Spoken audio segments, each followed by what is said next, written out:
This episode of the Very Serious Crafts podcast is brought to you by the Embroiderers Guild of America.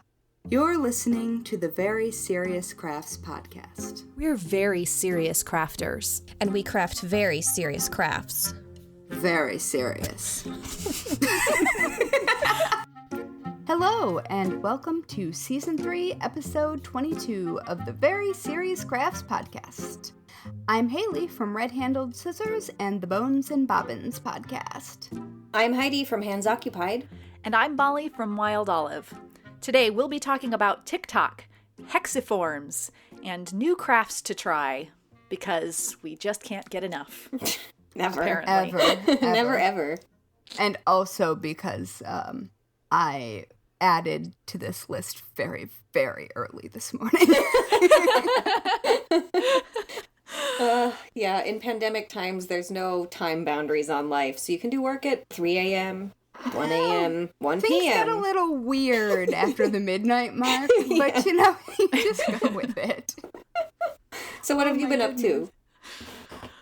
So I got a set of flat panel LED lights, Cool. which I have been eyeing for years, but they have been just ridiculously expensive, like thousands of dollars for them. But apparently, while I wasn't paying attention, the price went way down, and so I found a set that was already marked down and then really on sale, but with good reviews. Nice. So I went for it, and now I'm completely afraid of them because on the back there are settings, and like I do happen to know what temperature light I prefer. Like that is a thing that I have an opinion on. But how do I get to there? And do they talk to each other? And what is a barn door? I don't understand any of these things. And yes, I also got a ring light because I suspect that there will be some visual components to, I don't know, upcoming projects and whatever. And I am also afraid of that. So, there we are. I'm afraid of lights. You get used to them. And also, Yes. I feel like the bar is so low now for, like, level of production quality and content. I'm You'll not be fine. capable of... Oh, God. I'm not capable.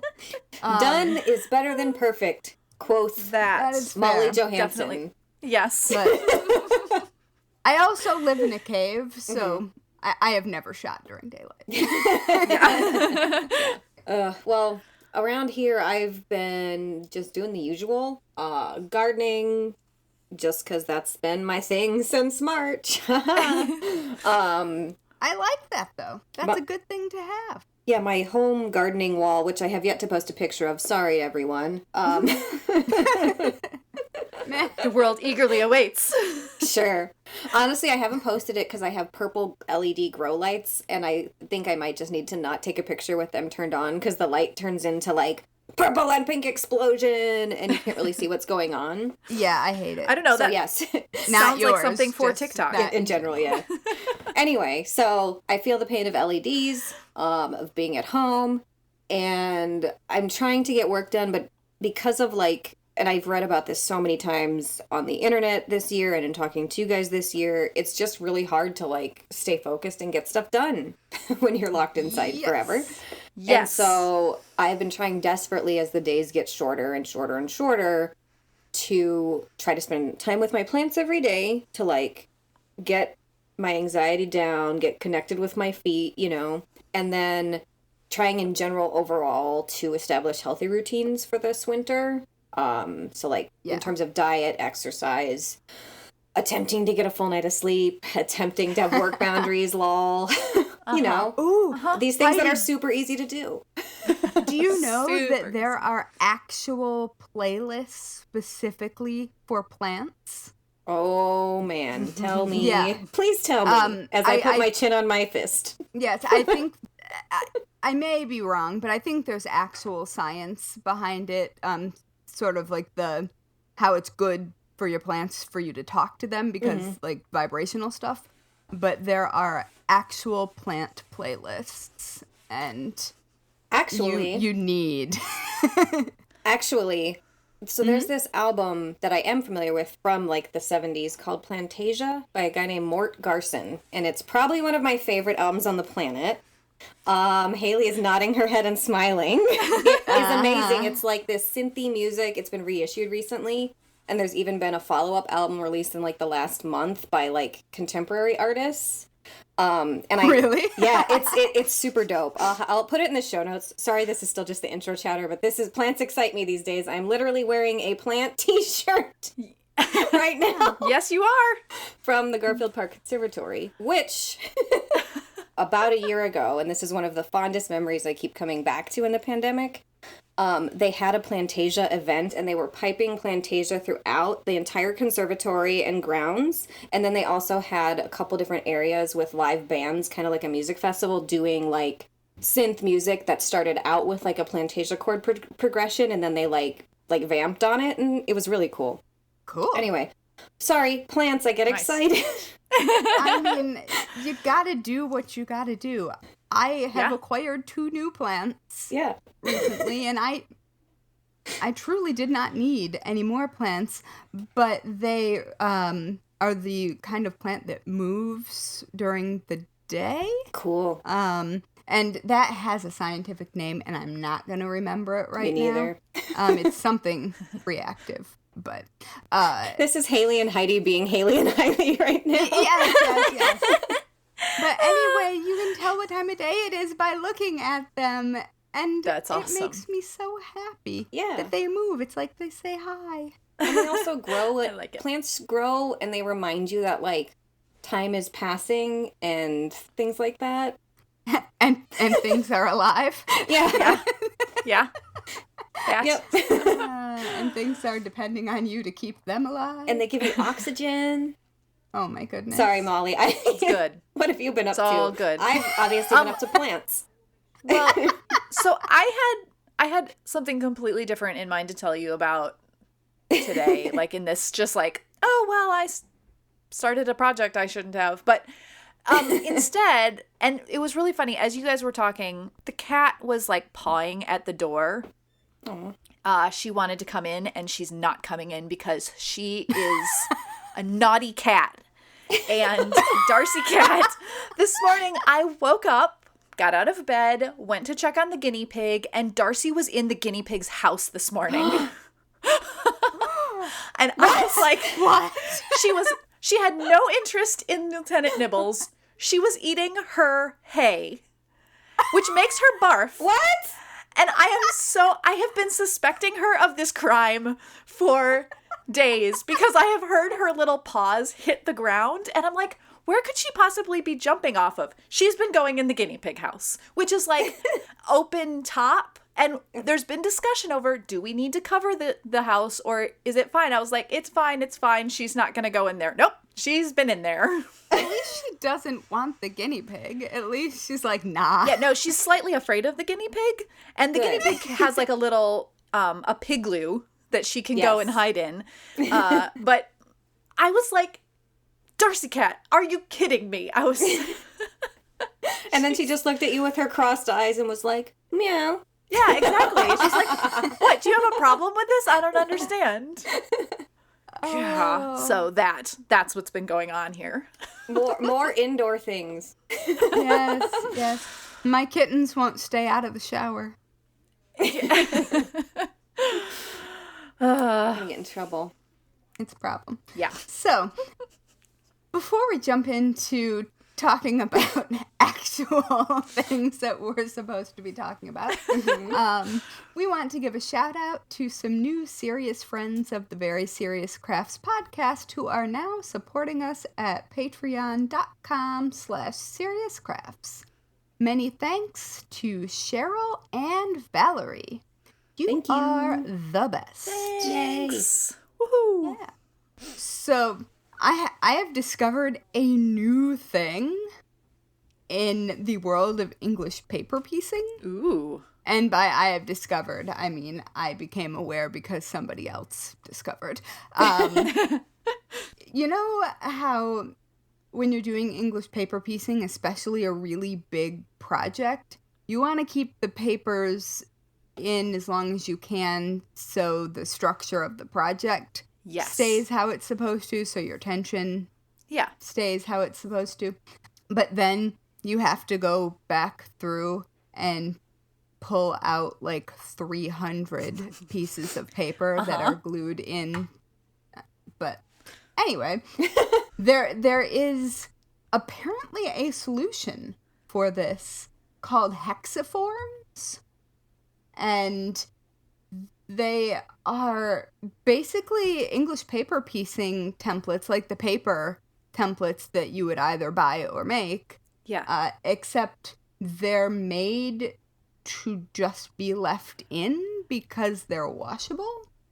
And so they like sort of give a plumping effect to the fabric without having to do much else to it. So I just thought that was a really interesting combination of things, because sometimes you just want a little bit of texture, but you're not like making a big quilted thing. Yeah. And so I thought that was very neat, and I want to try them. They are made by Ashmead Designs, and I have to say that their website is a little on the old side. So but it's real. This website looks almost hand-coded.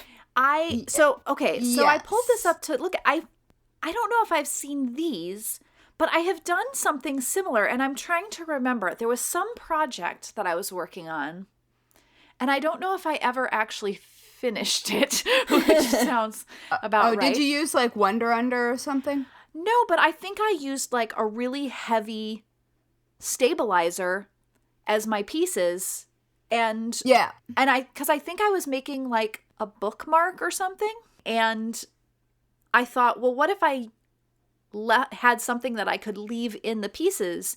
But I don't know whatever happened with it. I will say I just recently, with my holiday stitching club, I ironed stabilizer to the back of my embroidery designs to help add a little bit of thickness to the fabric so that my stitches didn't show through as much. And it has a similar effect, but I was still using paper pieces in it. This could have changed it all up. Interesting. It's just really neat. And I'd like to know how much loft it adds, because it isn't necessarily terribly clear from the photos on the website. But it came up in a quilting group that I'm in, and they were talking about how neat these were and trying them out. And so I like it because where stabilizer will eventually probably come unstuck. Yeah. These, like, it's just squishy. Yeah. Mm-hmm. And so I feel like it seems to me like it would stand up to a lot more wear and a lot more washing than just a thicker stabilizer or something like that. So let me tell you, here's how I want to like just upgrade this slightly, because apparently I can't leave well enough alone. No, please. I want an acid-free peel and stick feature with this. I want to just be able to, like, peel the little thing off and stick it right on and not need to bother with my glue stick anymore. I suppose and have like water soluble glue. Yeah, so I suppose then you add like another layer of like, okay, so now we have paper waste with that, as opposed to, Could it be a roll-on tape though? Like whiteout or highlighter that you can find that comes on a roll? Sure. Or you could stick it on a sponge. Yeah. For those of us who are old enough to remember stamps not being self-adhesive. Yeah. Like there used to be sponges that would be like if you were stamping a bunch of things.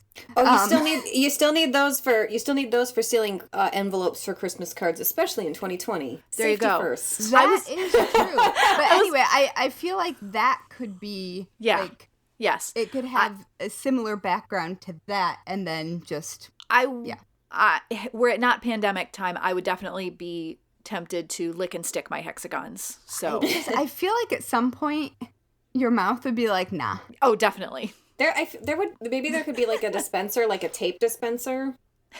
That was like, instead of being on a roll, you could like pull the stamp off and then you just drag it over a wet sponge.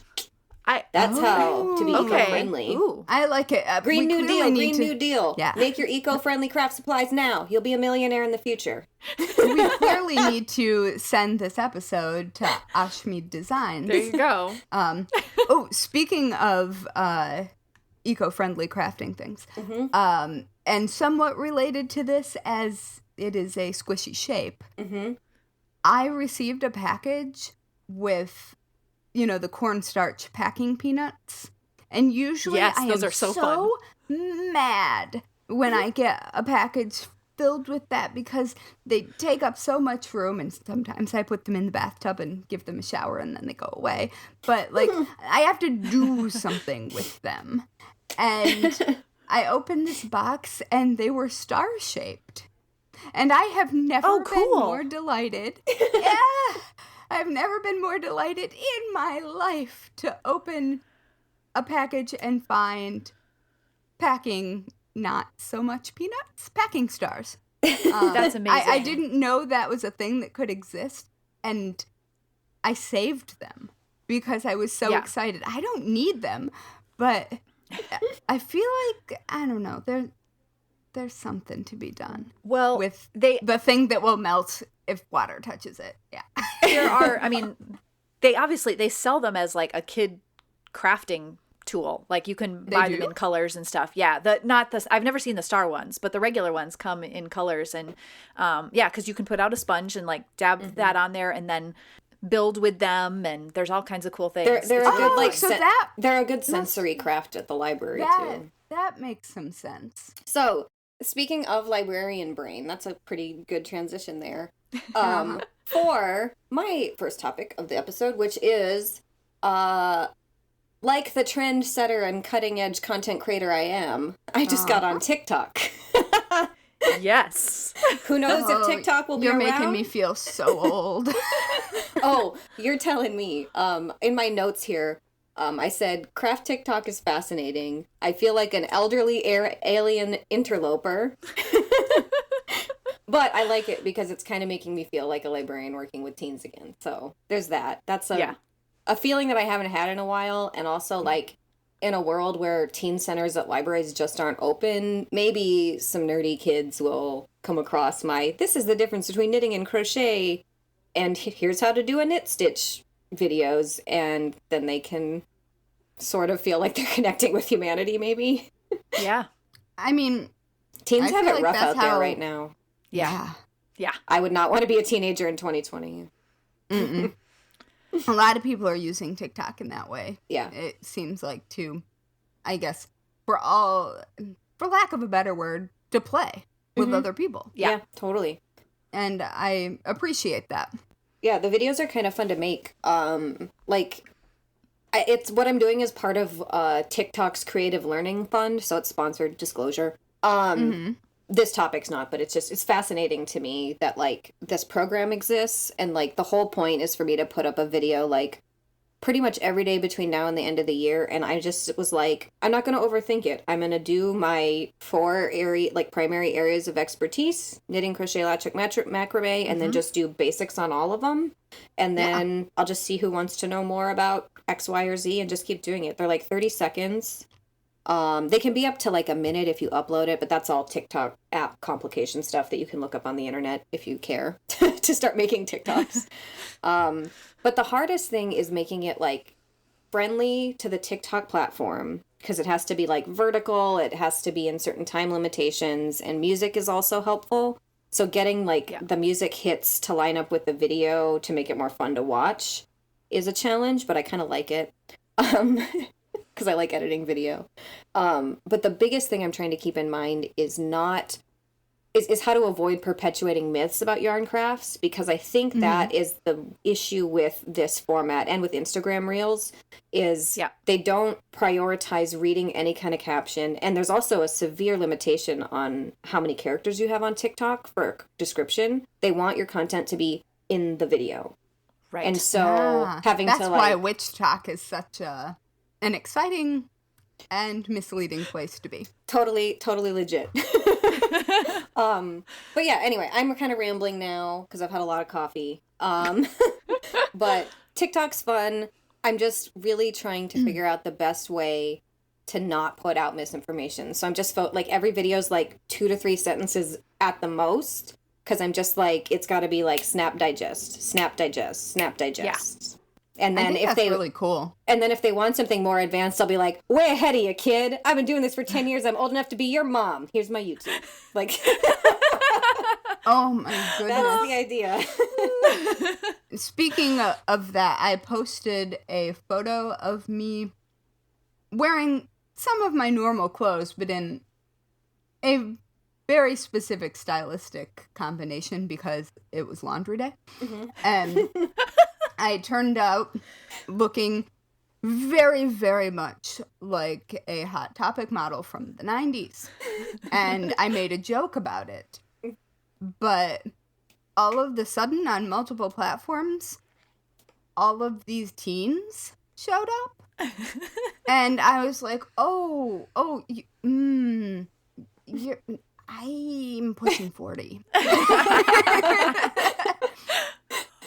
My favorite This is not the content you think it is. One other thing I will say about TikTok and being like feeling way too old on there, and literally there are 13-year-olds who are like following me, and I've gotten like a message that's like, you're so cool, from a 13-year-old that I am 20 years older than them.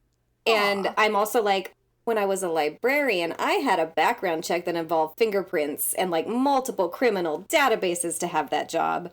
Yes. I could DM minors if I wanted to right now, and I'm like, oh, no way, Jose. Yeah. No. I spent all of my time running a teen center keeping kids away from creeps in their DMs. I will not be a DM creep, even if it's about crafts. Like, I just want to put that out there because I think people don't understand like how hard that boundary has to be. They can view my 30-second TikToks. They're not talking to me individually as an adult, privately. Absolutely not. Yeah. And I don't think that's I don't think people get that necessarily who are new to these platforms. And it's also hard to know if kids are minors because half of them are lying about how old they are. Well, I was going to say, I'm sure there's terms of service in place that is supposed to prevent that, but we all know it doesn't. Yes, well, I know it doesn't. The terms of service starts at age 13, so that's still really young. Yeah. Yeah, that is interesting. Just something that's just a soapbox I just keep coming back to as I've been doing this for about a week, is like the access to children is insane. And like, I don't want to assume that it's all bad, and I think a lot of people don't have malicious intent. I just think that not everybody realizes that, like, these are actual children. Yes. Yeah. And I want them to know about yarn. I don't need them to know about me. Yeah. No. No. Yeah. And I think that's actually really important. Like, hard boundaries, especially for platforms that skew that young. Yeah. Like, it's part of why I avoided it, because I was like, I don't... Yeah. Teens? Ooh. Yeah. I mean, like, on Instagram, I do whatever I want, whenever I want, because... Everybody's in their 30s. Late 20s to 30s. I mean, they do have, obviously, you know, their terms of service there is 13 also, but I definitely know of people there who are under 13, and I don't know if their parents know. Some of them, I know their parents know, because their parents are following them too, but, you know, that's obviously a decision they've made, but I don't want to mess with anything that might have anyone feel bad about something, like. Well, and I also I also want to make sure that, like, if I'm putting out craft content that is as accessible as possible, that includes being digestible by minors, because I learned most of my crafting skills as a minor. Yeah. And so I want kids to watch this, because I don't want them to roll up to my pattern and be like, I never learned what a K or a P meant because I learned on TikTok. Right. Girl. So, I'm evangelizing crafts on TikTok. All right. Excellent. Anyway, excellent. Sorry, I have the app.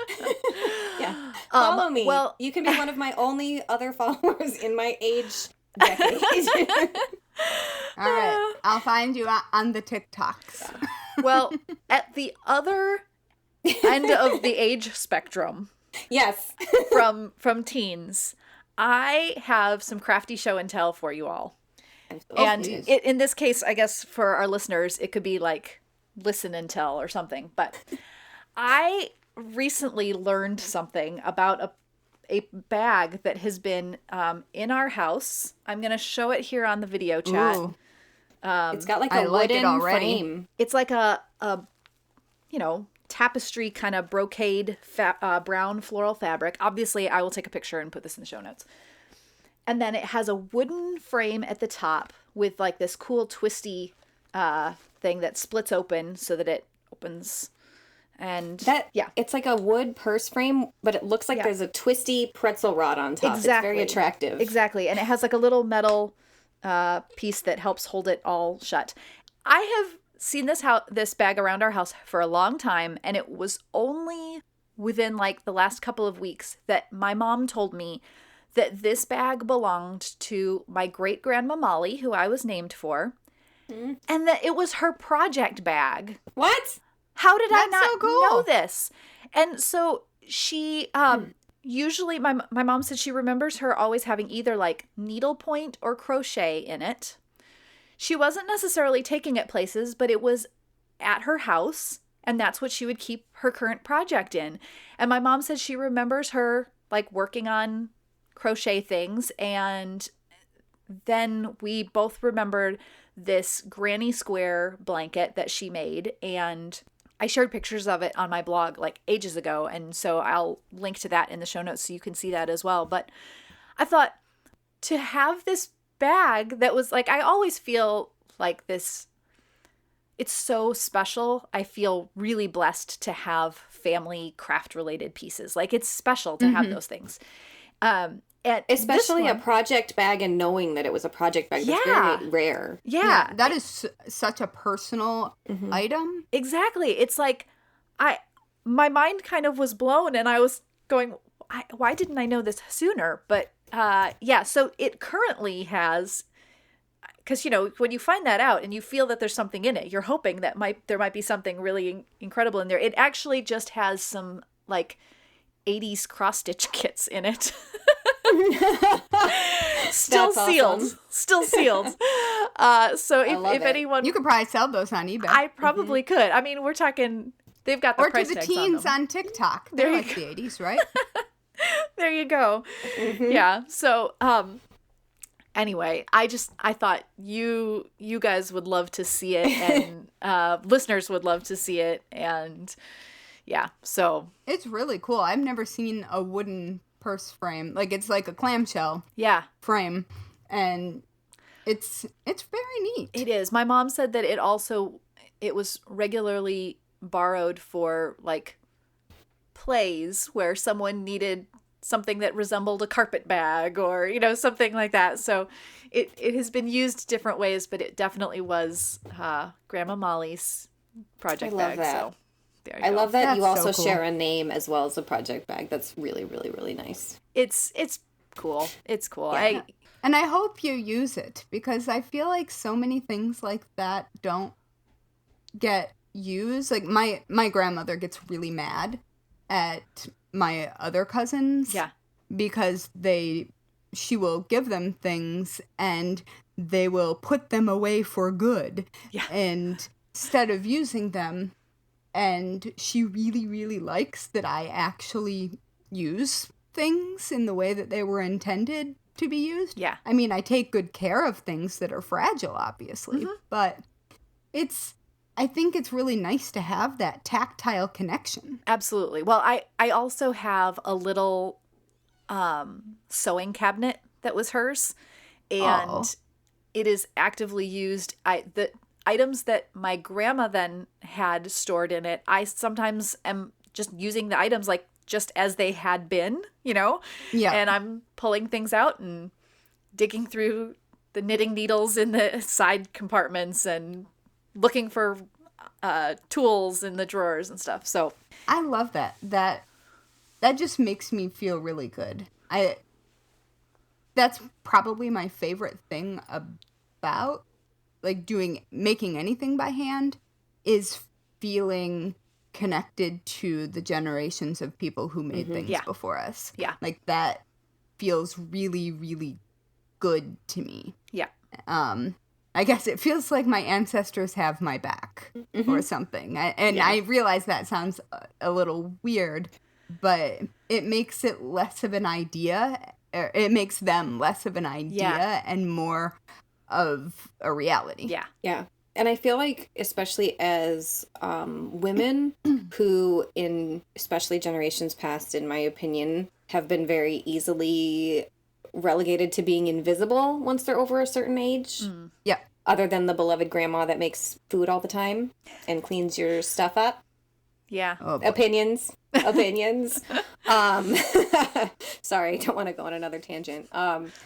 But I think my favorite thing about some of these items that are from like a grandparent or farther generation is feeling like, I don't know, in other cultures, like you believe you aren't truly forgotten until the last person forgets you. And with these making things that you hang on to for far longer than a photo might last, or people might even remember your name. Yeah. They might still have this, you know? Yeah. It's really cool. I think that's really neat. I do. I feel such a strong connection to her, even though she passed away years before I was born. So it's kind of cool. Kind of cool. Aw. Yeah. I love us. This episode of the Very Serious Crafts podcast is brought to you by the Embroiderers Guild of America. EGA is a community of stitch-minded people who inspire passion for the needle arts through education and the celebration of its heritage. Find free holiday projects, inspiration, and more when you visit our website at egausa.org. Become a member today. So speaking of holiday projects. Yes. I think that in the past I have probably been curmudgeonly about holiday projects. I can't remember specifically, but it seems like a thing I would have complained about. If it's a holiday that's not Halloween. Okay, yes. Well, I'm still traumatized by glitter from a project that I did a decade ago. But anyways, so because I write cross-stitch books, I haven't spent an awful lot of time doing embroidery, which is the first thing that I ever, like, that's the first craft I picked up on my own. And there's something nice about not doing things on a grid, and I'm someone who really, really likes grids, obviously, because I write cross-stitch books, but I've just been really enjoying the creativity and the softness of being able to add little details to an item to suddenly make it a more special thing than it was before. And so with that in mind, I am in the process of designing some mid-century inspired felt ornaments that I'm hoping to not be work. And I'm thinking that I'm going to use the really thick felt and just embroider on the surface and not all the way through. Oh, very cool. So, yeah, because I've got a bunch of that from when I used to make soles for crocheted slippers. Yeah. And you have a very good tutorial for that. Just going to plug that for you right now. Thank you. I will add it to the show notes. If you need a Christmas present that you can make quickly, Man, I have a crocheted slipper and and felt no slip sole tutorial for you. Nice. I send that sole tutorial to people when they're like, "How do you put the soles on?" And I was like, "Ask my friend." And you know what? Nobody ever asks me. So that means that the tutorial is really, really good. Exactly. Sorry. Oh my goodness. So yeah, I'm thinking about pulling out some materials that used to be work, and I'm sure that I will turn this into work anyway. But I have really gone down because I can't go home, and I haven't seen any of my family in. My great-grandmother died this week last year. Yeah. So I think it's been since then. Yeah. Relatable Which- content, unfortunately. Yeah. Which seems like a very long time. So Christmas ornament. Yes. Not dead people, Christmas ornaments. Yes. That's better to think about. Oh, I mean, I remember my grandmother fondly. So It I was meant a lovely funeral. Never mind. You know what I mean. Anyway, not the point. Exactly. So 2020. Not the point. yes. I mean, to be fair, I would have that conversation any year. Yes. But I decided a couple days ago that I was going to go all in and do actual Christmas decorations. Like, we have historically gotten a tree and then had friends over and just wandered around my apartment picking up random things to tie to the tree as ornaments. Just I kind of like that just a for lot, fun. though. Well, So and that has been what we've done for a while. I have some actual ornaments that are like keepsake ornaments, but that has largely been how we got a tree decorated if we were going to have one. But this year, for whatever reason, I was like, I'm coordinating everything. And so I decided to Molly go. and I are just giggling. It gets worse. It gets worse. I decided to go with pastel mid-century modern. oh yes. And Wait, so wait. Yeah, Is this heading where I think it's heading? I'm not sure. Okay, keep going, and I'll tell you if you make it there. All right. So I ordered this pencil Christmas tree that apparently pops up. Cool. It stores flat in like a disc. And I can't tell from the photos whether it is the most tacky thing that has ever existed or pretty. Like, it's going It to be can one of the totally be two. both. Yes. Yeah. It can be And both. so it's sort of like teal and has silver snowflakes built into it. Oh yes. Like tinsel snowflakes. And so there's also going to be a like mid-century tree skirt, and I have of course ordered rose gold antique remake style ornaments. So pink. Copper. That's just what more. That's just what I'm sitting here thinking. Where's the pink? Where's the pink? Where's the pink? Okay. I Copper can't contain is- myself anymore. In my witchcraft practice, copper is my Your element. metal of choice. And so I like everything that is copper right now is labeled rose gold. Sure. Okay. Anyway, Yes. they're probably closer to pink. I don't know because internet. And so I was like, all right, can't stop there. So there's a glitter encrusted Molly's face. starburst topper. Haley's lost it. America. Atomic Haley. age. What is starburst. happening? Body snatched. I know.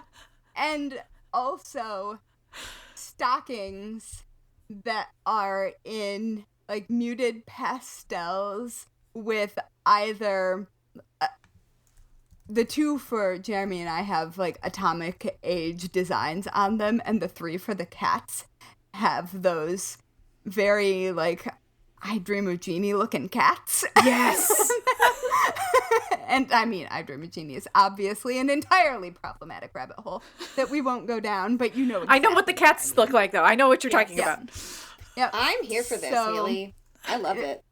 So it's all about to arrive, and I'm maybe I'm going to make these ornaments to go with it, and I don't know why I decided on mildly pastel, mid-century modern, because it isn't like normal pastel because everything's sort of Atomic-y. like like avocado green and sort of salmony. But if they're all in that same like tone family, they're gonna look really nice together. Yeah. And they'll contrast with like your existing like bold colors. I think design wise you're crushing it from what I can picture in my brain right now. I'm pretty excited, and I ordered matching wrapping paper. Excellent. Are you gonna wrap the cats? Yes. I think you should. I mean, I'm going to wrap the cat's presents. I think you should just make them like a little belt. Well, they have bow ties. Yeah, and then they can just bap at each other. Oh my cats. goodness. Well, and also the kittens would really enjoy having bows. I'm here for this. So I'm going full holiday, and there's even glitter. Even though I'm not applying the glitter, there's going to be glitter. Mm-hmm. So You're gonna have I to feel like document you need this. to know that. I did need to know that. I need to see it too. I'm excited. You have elevated my day. Thank you. We'll see. It may look terrible, but no, it's gonna look epic. I too have been ordering gadgets and gizmos for Christmas, but mostly just hanging lights on our porch. You would be shocked at the amount. Maybe it's not that shocking in retrospect, but I was shocked at the amount of types of hangers you can get for hanging Christmas lights on a house. Like, I am not shocked because I just went down that rabbit hole with ornament hangers. Yeah. But there's lights that come with clips that go on like your gutter or your shingle, and then there's like clips that you can nail into wood, and there's like clip-on ones and zip tie ones. Nothing's recyclable. No. So I tried to do my best research ahead of time, so I only have to order these things once and then use them forever. I'm crossing my fingers that what I have purchased won't immediately fall apart when I take a hammer to it and try to hang a light on it. So, hopefully. It'll probably be fine. It's probably really similar to, like, metal picture holders. Yeah. So if they don't work, metal picture holders would. Those probably would have been cheaper, too. Oh, well. Or picture hangers. You know what I mean. Yeah. I got ones that are like, it's like a nail that basically goes straight through like a clip, like a plastic clip. So crossing my fingers, I can do that. Well, if they get brittle in years to come, you can replace them with metal ones. Yeah. But yeah, so that is so very Christmas. And I don't know what the kittens are going to do with themselves. It'll be That's cute. why we're not getting a real tree. Well, our cat usually likes eating our real tree, apparently when she's not climbing in the guinea pig house to eat the hay. So I just envision Lieutenant Nibbles going, "Time to hit the hay. Waddle, waddle, waddle." That's about right. Saying a joke That's to about himself. right. Except she doesn't. Oh, Lieutenant Nibbles. I was thinking Darcy. I was going to say Darcy doesn't really waddle so much. I just like the idea of the guinea Be pig. tiny and zigzag. The guinea pig can waddle quickly, but it is a waddle, in fact. That's fair. Well, the guinea pig is shaped like an avocado. You can't really move in anything other than a slightly rolling motion if you are that shape. Precisely. Anyway. So that's enough about Christmas for now. Yeah, so it's approaching the end of the year, and I would like to say that this is like New Year goals. Yeah, sort of, supposedly. I don't know. Speaking of waddling towards something. Yes. Waddle towards 2021. Yeah. That. I want you all to know that we were all just sitting here like silently doing this like little back and forth. bubble waddle thing. You just naturally do it. Anyway, these two crafts, I have crafts that like are just begging me. I have more than just these two crafts really that I want to try, but these are the next two. These are the plan that will happen. If you are one of our supporters on Patreon, you may have heard about this first craft that now goes back months that Heidi told me about, and it is locker hooking, which what would you say? Is this like a cross between latch hook and crochet, sort of? Sort of, yeah. It's almost like Tunisian crochet meets, yeah.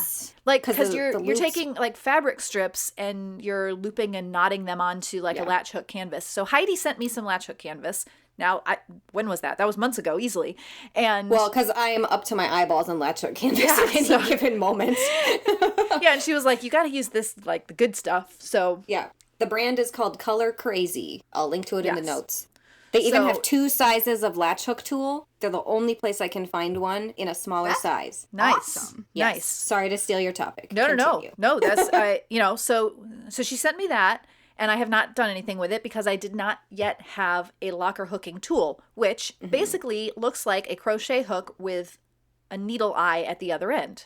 So I've been like debating which one I should get. There's sets that come in different sizes, and I kept getting overwhelmed, so I've put it off. So finally I was just like, imagining tying or taping a darning needle to the end of a crochet hook and calling it good. Yeah, I mean, I probably could have gone any other direction with this to make it work, but I was like, well, I'm gonna get the one, and believe it or not, Joanne carries them. Like one size, just like on a little blister pack, and so I saw it and bought it. Yeah. So I have one to try. It's still in the package, obviously. I'm very excited to hear what you think about it because, I mean, I have more crafts than I know what to do with, like we all do, but locker hooking, I'm like, I'm not ready to try it, but maybe you'll inspire me. Yeah, I think could also be... I can't picture how it works. I know, I have not dug into it at all other than seeing what it looks like, and I love the texture that it creates. And I think because it uses fabric strips, but in a way where you're not really seeing the fabric that much, I think it would be a great way to use some of the fabric I have in my stash that I kind of like, but it doesn't necessarily always work for projects. I think it could lend itself to this and be an interesting use for that fabric. So the way I would describe locker hooking looking, now that I think of it, just since this is an audio thing, I don't know if this is helpful. Hopefully it is. And then I want to hear this because I have my own mental description of it. Go ahead. Is it like slip stitching into something? It's like crocheting into canvas, but instead of like leaving like a loop to hook on more to, it's just tied off, correct? Oh, I'm literally looking at my crochet embroidery on slippers tutorial, and all of a sudden I was like, wait. It's kind of like appliquing on something. Yeah. Yeah. It's almost like appliquing. Cool. But yeah, so the way I would describe it is if you've ever seen yarn made of scrap fabric, because there's a little bit of rawness to the edge. It doesn't look like yarn, but it's wound like you would look at a plied piece of yarn. That's how I would describe it. Yes. Okay. But also I literally have not pulled up a photo of it in preparation of talking about it today. I've just, it's just that I have it in my head, and in my head I picture it as like puffy fabric corn kernels. Like corn on the cob. Yeah. How they like these little almost like puff kind of things. And they aren't really puffy, but like the knots on the canvas look like that to me. So because you're pulling the fabric through the canvas, and so it's getting tightened there and then and it's like stretched out on top. Really durable for rugs and so I am excited to try that. And then the other you one, can buy wall hangings for like $700 of these things right now. Just new business, Molly. Another new thing. But also I now get it because I've looked. So then the other project or type of craft that I have been, it's been like on, I think we've all talked about this at some point, is nalbinding. It's also known as Viking knitting. I've just always called it nail binding, and my grandma's Norwegian. Yeah. Just saying. So That's how I've always thought it was pronounced, but in watching videos, nalbinding is or a variation on that is a common pronunciation. Of course, It's there's different probably spellings. correct. I mean, probably. The one person... not Midwesternized. Yeah. Nail binding. Yeah. Let's do some nail binding. Which I think partially because I think of it as that, I had this different view of how it works, or I didn't understand how it works. When you look at I this, have no idea how it works. when you look at it, it looks like knitted fabric, like you would use with knitting needles. And so I was unsure, but really you use a large needle, like a sewing needle, and so I bought these really cool hand-carved wooden needles. Yeah, they're beautiful. Because who doesn't want another toy? Tool, excuse me. Professional serious crafter tool. Yes. Yes, definitely that. But you work it like on your thumb, and you make a long chain similar to like if you were almost working a chain with like finger crochet, but you're stitching through it with the needle, and you work with short lengths of wool yarn, and then you felt the pieces together as you go, and it looks like horizontal knitting. yeah, or so vertical as you're knitting. making this like chain, you are joining it then onto the previous chain. That's how you make the fabric. It's really cool. That makes sense. I watched a video on it, and I feel like I can accomplish it. I've watched a video on like one of the stitches. There's multiple stitches that you can learn to go with it. It's not just like just one thing. But again, like It's cool. talking I about really like how it looks. Yeah. The texture's interesting. yeah, it has a very unique texture fabric that it looks makes. old, if Yeah. that makes sense. Like Yeah. it looks like a traditional way of doing something. It looks like I could see a museum piece. Yes. Well, and there Of is, I'll have to find it and put it in the show notes. There is like this very, very old knit piece that was made using this technique. It's like a Yeah. sock Is that or the something. Egyptian socks? Yeah, and Yeah. there's also Viking examples of them as well. And so they're, again, that idea of that connection with essentially ancestors, even if they aren't related to you. I might have Viking ancestors, technically, but at least my uncle likes to think that we do because, yeah. Anyway, but All Scandinavian people like to pretend that they're Vikings. I know, it's so funny. But still, like this history of a craft and going and learning something so old, I love that. It gets me very excited. And it's gorgeous. It looks like herringbone stitch. Yes. Yeah, it's really pretty. And because the texture's really cool. You can work it in the round. Cool. It would be fairly easy to increase or decrease, I think, because of how you put it together. So I think even doing some shaping to like make a hat is very it possible. looks like you can do it on your hand. Like make a glove while it's literally you on your hand. Probably could to some extent. I'm looking at photos Yeah. that are indicating that Yeah. that is happening. Yeah. So you could get a pretty perfectly fitting glove. Yeah. Which, frankly, is one of my white whales of making things. Well, all you need is some feltable wool yarn and... No, I don't need any new tools.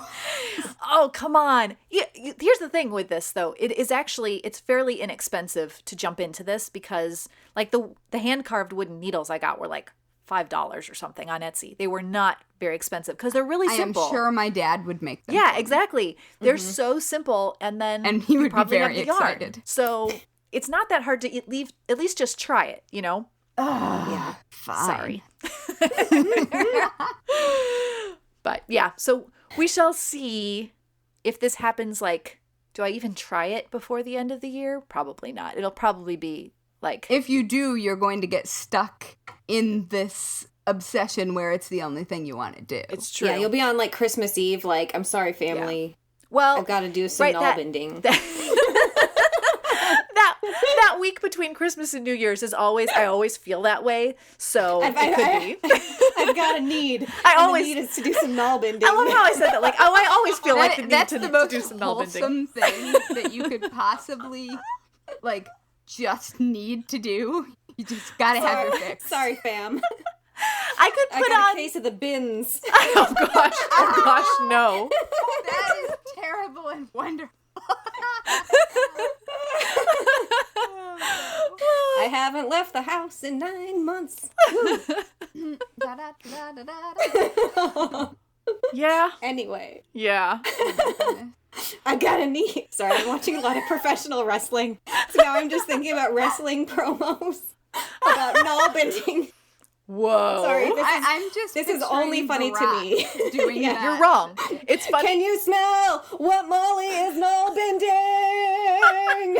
Well, that is exactly where I was going with that. I was thinking settling in with that even know real-time about knitting that? championship and doing Oh some my knoll gosh, bending. the heavy metal.